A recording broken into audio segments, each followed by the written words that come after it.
4 రోజుల క్రితం 19వ తారీఖు మధ్యాహ్నం హైదరాబాద్ నుంచి నేను కుటుంబంతో తిరుమల బయలుదేరినప్పుడు హైదరాబాద్ నుంచి తిరుపతి ఇండిగో విమానంలో వెళ్ళడం జరిగింది. అదే విమానంలో హైదరాబాద్ నుంచి తిరుపతి వైఎస్ఆర్సీపీ సీనియర్ నాయకుడు మాజీ మంత్రి పెద్దిరెడ్డి రామచంద్రారెడ్డి గారు, ఆయన భార్య కూడా ప్రయాణం చేయడం జరిగింది. విమానం దిగి బయటకు వస్తున్నప్పుడు పెద్దిరెడ్డి గారిని నేను నమస్కారం సార్, బాగున్నారా అని అనడం జరిగింది. ఆయన కూడా బాగున్నాను అని చెప్పి షేక్ హ్యాండ్ ఇచ్చి వెళ్ళటం జరిగింది. ఇదంతా ఒక 7-8 సెకండ్లో జరిగింది. అయితే దీనికి సంబంధించి నేను 19వ తేదీ హైదరాబాద్ నుంచి ఇండిగో విమానంలో కుటుంబంతో తిరుమల వెళ్ళాను. నేను తిరుమలలో ఉన్నప్పుడే ముఖ్యమంత్రి గారి కార్యాలయం నుంచి మరుసటి రోజు సీఎం గారిని కలవమని నాకు సమాచారం వచ్చింది. మరుసటి రోజు అంటే 20వ తేదీ మధ్యాహ్నం 3 గంటల నుంచి రాత్రి 11 గంటల వరకు నేను సీఎం గారి పేషీలోనే ఉన్నాను. రాత్రి 10 గంటల నుంచి దాదాపు 10:40 వరకు 40 నిమిషాల పాటు సీఎం గారితో సమావేశం అయ్యాను. ఆ రాత్రి అమరావతి నుంచి తిరువూరు రావడం జరిగింది. నిన్న ఈరోజు కూడా తిరువూరులోనే అనేక కార్యక్రమాల్లో పాల్గొన్నాను. జరిగిన వాస్తవం ఇది. కానీ నేను పెద్దిరెడ్డి రామచంద్రారెడ్డిని పలకరించిన ఆ వీడియో పెట్టి అది రాజమండ్రిలో కలిసినట్టుగా కొంతమంది ప్రచారం చేస్తున్నారు. ఆ ప్రచారం చేస్తున్న వాళ్ళకి అదేదో భరత్ అనే నేను సినిమాలో చెప్పినట్టు ఒకరోజు బియ్యం వస్తాయేమో కానీ అంతకన్నా ఏమి రాదు. సంవత్సరం నుంచి అనేక సందర్భాల్లో అనేక రకాలుగా దుష్ప్రచారం చేసిన వాళ్ళు కూడా తిరువూరులో వాస్తవం ఏంటో అందరికీ తెలుసు, తిరువూరు ప్రజలకు తెలుసు.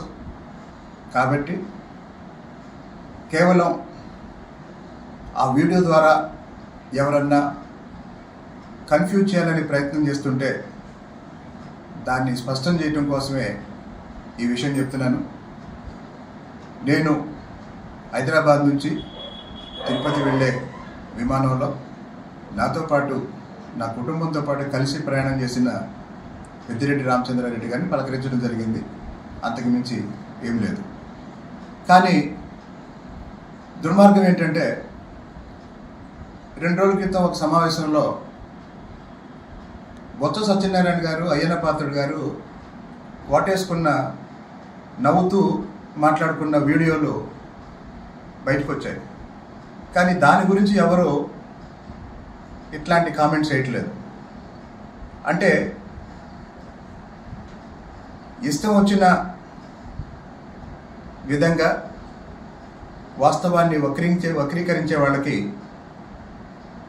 నేను చెప్పేది ఒకటే, మీరు ఎన్ని అబద్ధ ప్రచారాలు చేసినా కూడా తిరువూరు ప్రజలకి వాస్తవాలు ఏంటో తెలుసు. ముఖ్యమంత్రి గారు 3 రోజుల క్రితం నన్ను పిలిచి ఈ సంవత్సర కాలంలో శాసనసభ్యుడిగా నా పనితీరు మీద నాకు ప్రోగ్రెస్ రిపోర్ట్ కూడా ఇవ్వటం జరిగింది. నాకు ముఖ్యమంత్రి గారు ఇచ్చిన ప్రోగ్రెస్ రిపోర్ట్ ఇది. ఈ ప్రోగ్రెస్ రిపోర్ట్లో నా పనితీరుకి 66.4% మార్కులు రావడం జరిగింది. ముఖ్యమంత్రి గారు ఇచ్చిన నివేదిక ఇది, ప్రోగ్రెస్ రిపోర్ట్ ఇది. అలాగే నా నియోజకవర్గంలో అవినీతి సంబంధించి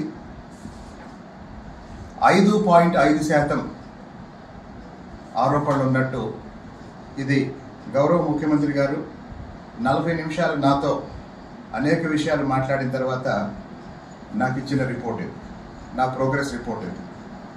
కాబట్టి నేనేం చేస్తున్నాను, నేను ఎలా పనిచేస్తున్నాను అనేది నాకు తెలుసు. నా తిరువురు ప్రజలకు తెలుసు, వాస్తవాలేంటో గౌరవ ముఖ్యమంత్రి గారికి కూడా తెలుసు. కాబట్టి ఇలాంటి గాలి వార్తల్ని పట్టించుకోవద్దని అందరికీ తెలియజేస్తున్నాను. ధన్యవాదాలు.